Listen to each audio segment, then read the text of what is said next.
বিসমিল্লাহির রহমানির রহিম। হে সমস্ত জগতবাসী, আজকে আপনাদের সামনে যে আলোচনাগুলো নিয়ে হাজির হলাম, সেই আলোচনাগুলো অবশ্যই একটু খেয়াল করে শুনবেন।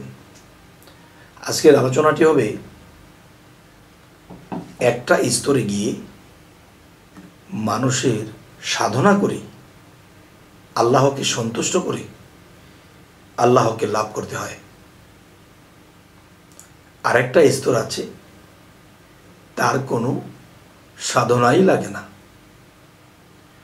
আচ্ছা, সাধনা লাগে না বলতে যে জিনিসটা, সেটা হলো দেখুন, যেমন দমের সাধনা, যেমন রেচক পুরক কুম্ভক বিভিন্ন সাধনা আছে, এগুলা একটা স্তরে লাগে, আর এই সাধনগুলো আরেকটা স্তরে লাগে না।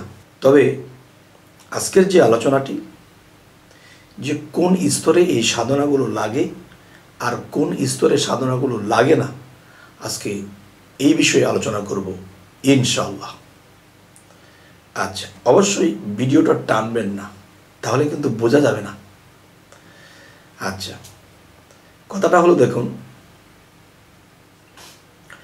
মানুষ সংসার জীবনে থাকে, সংসার জীবনে থেকে স্ত্রীর চাহিদা পূরণ করতে হয়, সন্তানাদি স্কুল পড়ে, কলেজে পড়ে এবং চাকরি করতে হয়, ব্যবসা করতে হয়।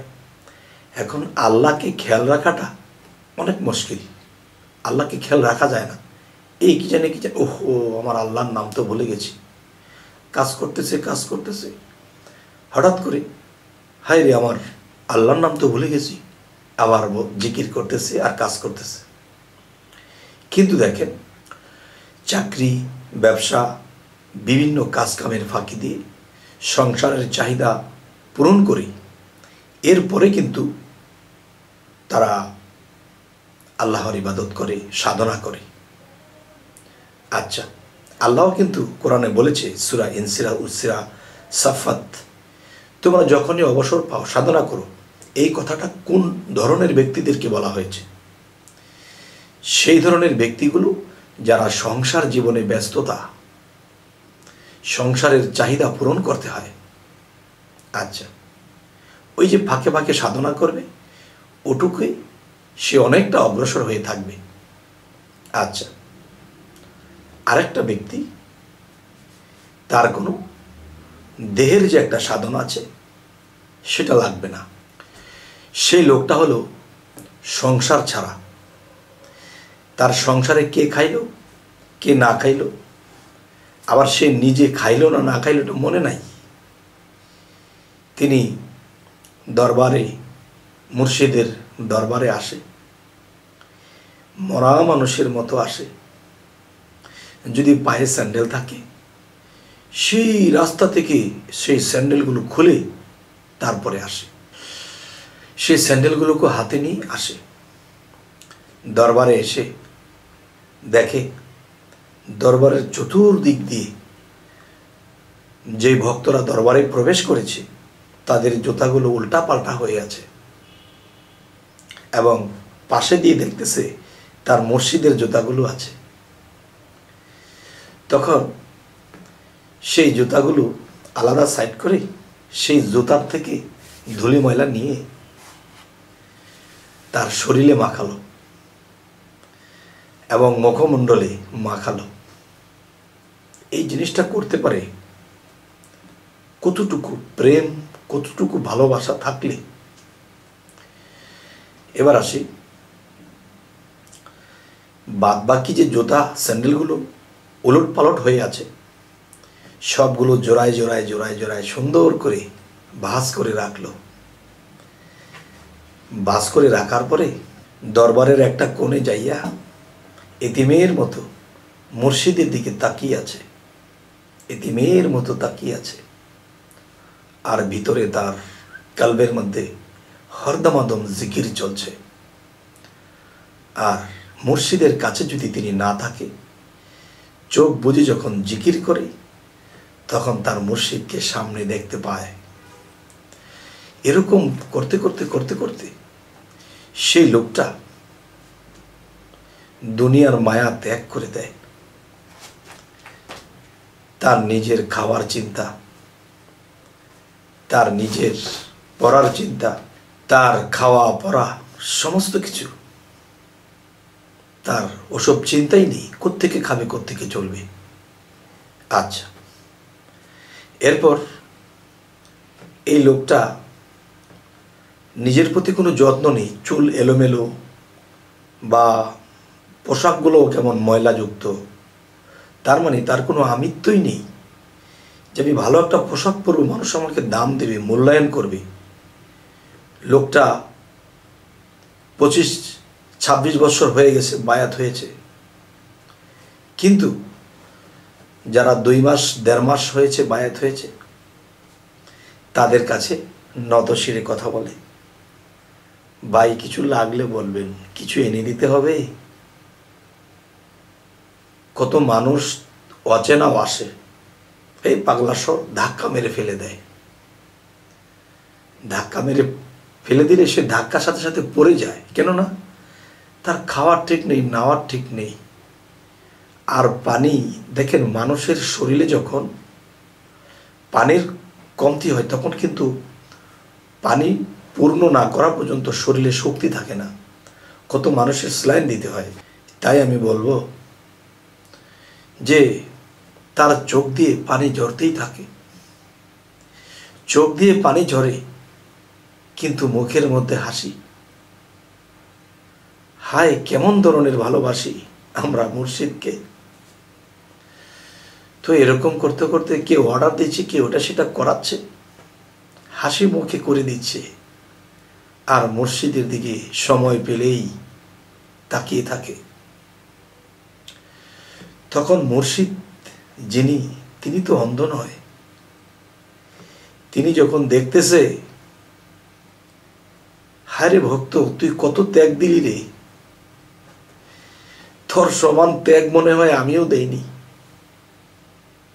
তুই তো অনেক বড় হয়ে গেছিস রে ভক্ত, তুই তো অনেক বড় হয়ে গেছিস।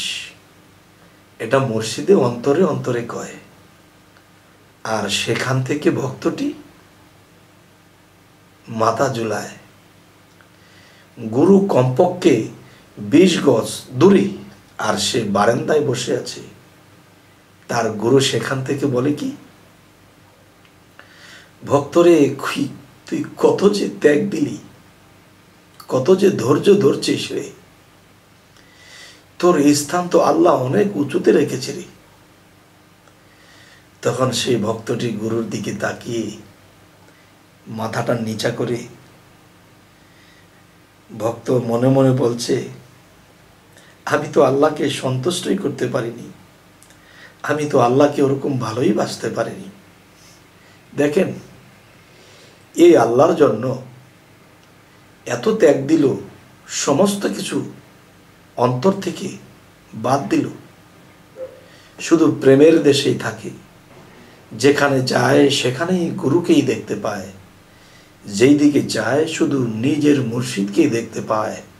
আর ঝলকে পলকে সেই প্রেমের সাগরের ঢেউয়ের ঝলকে ঝলকে চোখ দিয়ে গড়গড় করে পানি পড়তে থাকে। তারপরেও সে বলে, আমি তো আমার আল্লাহকে, আমি তো আমার প্রভুকে এখনো খুশি করতে পারিনি। তাহলে যারা কয়েকদিন সাধনা করেছে, কয়েকদিন একটু ভালো কাজ করেছে, তার মনের মধ্যে একটা জিনিস যে আমি কতই না সাধন করেছি, আর যে 25টা বৎসর সমস্ত কিছু ত্যাগ দিয়ে দিল, সে এখন কি বলে, হে আল্লাহ, তোমার মন মতো কোনো কর্ম আমল কোনো কিছুই করতে পারি নাই, যদি তোমার দয়া হয়। এখন আপনারাই বলুন, এই লোকটা 24 ঘন্টা তার আল্লাহকে সামনে নিয়ে আছে, তার মুর্শিদ, তার প্রভুকে সর্বসময় কাছে নিয়ে ঘুরছে, যখন তখন চোখ দিয়ে পানি ভরছে। তখন আল্লাহ থাকে কোথায়? এক থাকে মুমিনের কালবে, আরেক থাকে কোথায়? আরশে আজিমে। আরশে আজিমটি কোথায়? মহাকাশে আছে, আবার মস্তিষ্কেও আছে। সিদরাতুল মুনতাহা যার নাম, এখানে বসে মুর্শিদের মুখ দিয়ে অনেক সময় কথাও বলে। যে চিনতে পেরেছে সেই তো সফল কাম হয়েছে। হে জগতের সমস্ত সাধকগণ, হে জগতের সমস্ত প্রেমিকগণ, হে সমস্ত জগতের ভক্তগণ, আমি সকলের চরণে হাত রেখে বলি, আল্লাহর পথে যদি আপনি গায়ে খেটে শ্রম দেন, কাউকে বলবেন না। আল্লাহর পথে যদি আপনি অনেক অর্থনীতি দেন, কাউকে বলবেন না। যদি একটা জিনিস চিন্তা করেন, আপনার বন্ধু হোক, আপনার প্রতিবেশী হোক, আপনি তাকে 10,000 টাকা দিয়েছেন, তুমি একটু ভালো মন্দ খাও, তুমি একটু ভালো করে চলো, বা একটা ব্যবসা করে খাও, তাকে দিয়েছেন, সে নিয়েছে, এখন সে উন্নতি হচ্ছে, কিন্তু সে যে 10,000 টাকা দিয়েছিল, মানুষকে বলে বেড়ায় আমি ওকে 10,000 টাকা দান করেছি। আপনার বন্ধু হোক, প্রতিবেশী হোক, তাকে যখন মানুষ বলবে, আরে তোকে নাকি 10,000 টাকা দিয়েছে, তুই নাকি এটা দিয়ে উন্নত করেছিস, এরকম প্রায় মানুষে তাকে বলে, তখন এসব শুনে তার অন্তরে আঘাত পায়। দেখছো, আমাকে দিয়েছে বলে মানুষকে বলে বেড়াচ্ছে। তাহলে আল্লাহর পথে যদি আমি কিছু দেই, অন্তরে রাখতে হবে, কাউকে বলতে হবে না, আল্লাহ তো জানে। আচ্ছা, যাই হোক, আজকের যে আলোচনাটি, কোন ধরনের ব্যক্তির দেহতত্ত্বের সাধনা লাগবে না? সেই ব্যক্তিটি যে 24 ঘন্টা তার প্রভুকে সামনে রাখে এবং তাকে ভেবে চোখের পানি ঝরতেই থাকে। দুনিয়ার কোনো আমিত্বই নাই তার, দুনিয়ার ভালো মন্দ কিছু চাওয়া পাওয়ার নেই, সব সময় চোখটা বুঝে তার প্রভুকেই দেখতে পায়, আর চোখ দিয়ে অধরে পানি ঝরতে থাকে। এই ব্যক্তিটার জন্য এই দেহতত্ত্বের কোনো সাধনার প্রয়োজন নেই, কারণ মানুষে সাধনার আগুন দিয়ে দেহটাকে পুড়ে, আর এই ব্যক্তিটা কি ত্যাগ করেছে, সে ত্যাগের আগুন দিয়ে তার নিজেকে পুড়েছে, এবং সে প্রেমের আগুন দিয়ে সে নিজেকে পোড়াচ্ছে। যতটুকু পানি আছে দেহে, তার চোখ দিয়ে বের করে ফেলছে। দেখুন, এই পৃথিবীতে আল্লাহকে কেউ ধরতে পারে না, ছড়তে পারে না, আল্লাহকে কেউ কষ্ট দিতে পারে না, মারতে পারে না, কিন্তু দেখেন, এরকম একটা ভক্তের গায়ে যদি কেউ একটা আঘাত করে, আল্লাহ স্বয়ং এই আঘাতটা নেবে। এই ব্যক্তিটাকে, এরকম ত্যাগী ব্যক্তিটাকে যদি কেউ একটা আঘাত করে, কথার আঘাত, হাতের আঘাত, এই দুটো আঘাতই আল্লাহর পিছে পেতে নেবে। যদি আমরা প্রেমিক হই, তবে এরকম হয়ে যান, সাধনার প্রয়োজন হবে না। আপনি তো ভিতরের প্রেমের আগুনে ভিতরটাকে জ্বালিয়ে দিচ্ছেন, আর সে আগুন নিভাতে যতটুকু পানির দরকার ছিল, সেটুকু ভিতরে নেই, চোখ দিয়ে বের করে দিচ্ছেন। তাহলে আল্লাহর জন্য সে কাঁদতে কাঁদতে তার দেহের নদীগুলো শুকিয়ে গেছে,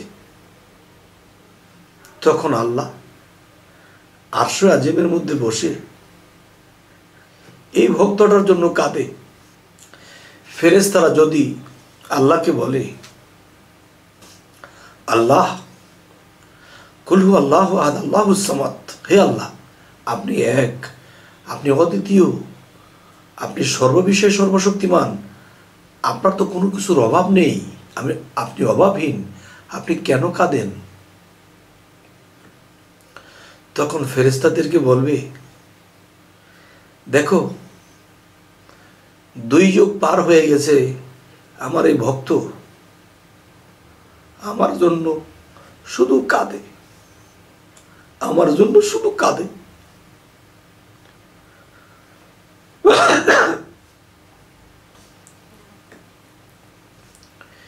যে আমার জন্য 2 যুগ ধরে কাঁদতেছে, আমি কি তার জন্য কাঁদবো না রে? ফেরেশতারা বলে, আমরা তো এরকম সন্তুষ্ট আপনাকে করতে পারি নাই, এই জন্যই তো আপনি আদম সৃষ্টি করেছেন। তবে হে সমস্ত জগতবাসী, এই চোখের পানি যার 24 ঘন্টা পড়তে থাকে,